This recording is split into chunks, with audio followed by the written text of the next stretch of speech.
Vamos falar agora de eleições internacionais. A direita ganhou mais espaço no Parlamento Europeu e o Egito vai às urnas hoje e amanhã para eleger um novo presidente.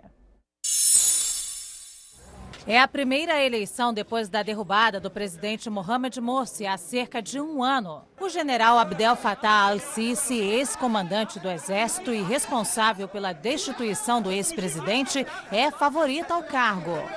O crescimento de partidos radicais foi o destaque das eleições para o Parlamento Europeu realizadas neste domingo.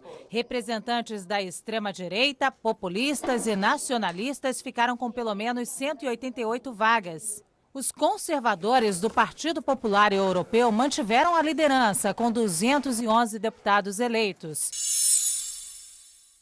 Na Ucrânia, o bilionário Petro Poroshenko confirmou favoritismo e venceu a disputa pela presidência. Segundo pesquisas de boca de urna, Poroshenko recebeu mais de 56% dos votos. O empresário comemorou o resultado e disse que vai buscar uma integração com a Europa, como deseja o eleitorado. Poroshenko afirmou ainda que vai defender a integridade territorial da Ucrânia.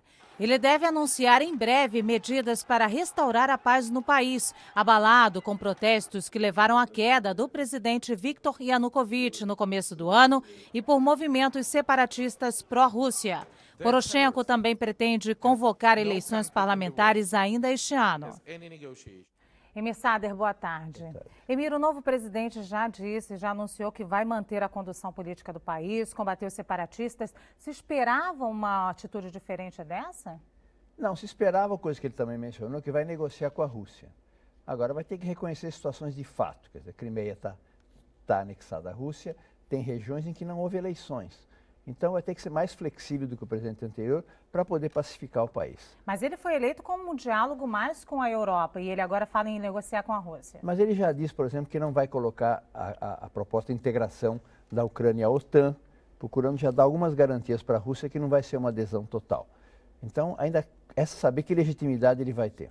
Agora, os europeus, falando agora da eleição do Parlamento Europeu, eles votaram em partidos de extrema-direita, que são contrários à União Europeia, né? Que tipo de recado o europeu disse, Emir? Os dois partidos tradicionais dos vários países estão pela austeridade, votaram contra a austeridade.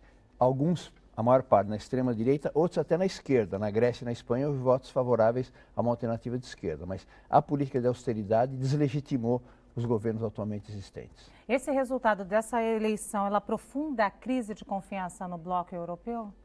Com certeza. Eu acho que deveriam rediscutir a unidade europeia, mas ninguém quer eleição. Toda eleição acaba levando ao desgaste dos partidos atualmente dominantes. Preferem manter a maioria que eles tiveram.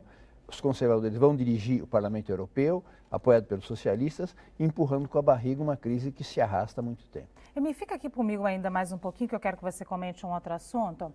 Na Colômbia, as eleições presidenciais foram para o segundo turno e o candidato da oposição, Oscar Zuluaga, um crítico do diálogo de paz com a guerrilha, teve mais votos do que o atual presidente, Juan Manuel Santos. Veja na reportagem da nossa correspondente em Bogotá, Leandra Felipe. Em Bogotá, sessões eleitorais foram montadas na rua. Em algumas, o vento derrubou a cobertura e os mesários tentaram se proteger do sol. No centro, os eleitores passaram por um forte esquema de segurança, mas nem teve muito movimento. 6 em cada 10 eleitores não compareceram aos locais de votação. A observadora internacional de El Salvador viu que as mesas estavam muito vazias. Aparentemente, a esta hora, estamos vendo poucos. Nenhum dos candidatos conquistou mais de 50% dos votos. E no segundo turno, os colombianos terão de escolher entre 2 representantes da direita no país, Oscar Zuluaga, do Centro Democrático, e o presidente Juan Manuel Santos. Zuluaga cresceu com o apoio do ex-presidente Álvaro Uribe, que há 4 anos também ajudou a eleger Santos. Santos e Zuluaga pensam diferente sobre o processo de paz entre o governo e as Farc. O opositor critica.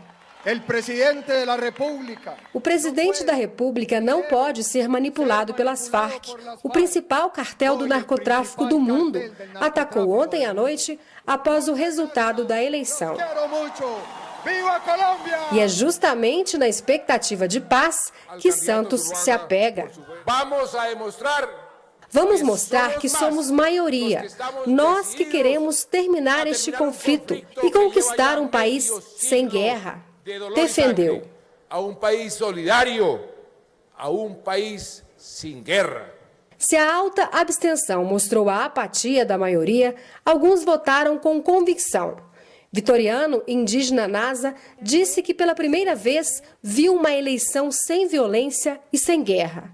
Em sua língua mãe, ele chamou seu povo a votar no segundo turno. Então, a todo o povo Nasa los convoco a que...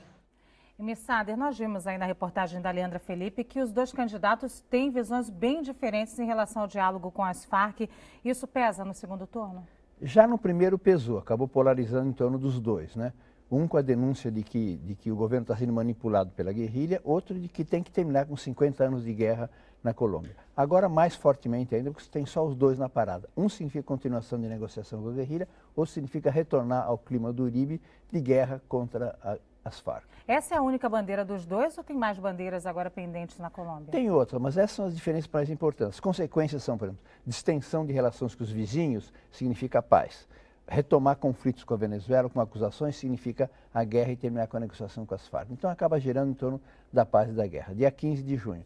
Dava a impressão que a Colômbia tinha virado essa página. Está de novo em pé a ideia de se ela quer paz ou se ela quer uma luta frontal de enfrentamento com as guerrilhas. Agora o atual presidente ele teve menos votos, né, agora no primeiro turno. Isso mostra uma crise de confiança no governo? Mostra. Houve denuncismo de lado a outro. Ele saiu mais desgastado do que o candidato da oposição, pelo visto, né? Ele era favorito, foi se enfraquecendo. Ele tem mais margem de manobra para o segundo turno, mas as pesquisas, em princípio, dão vitória do candidato do Uribe. Tá certo. Muito obrigada, Missader.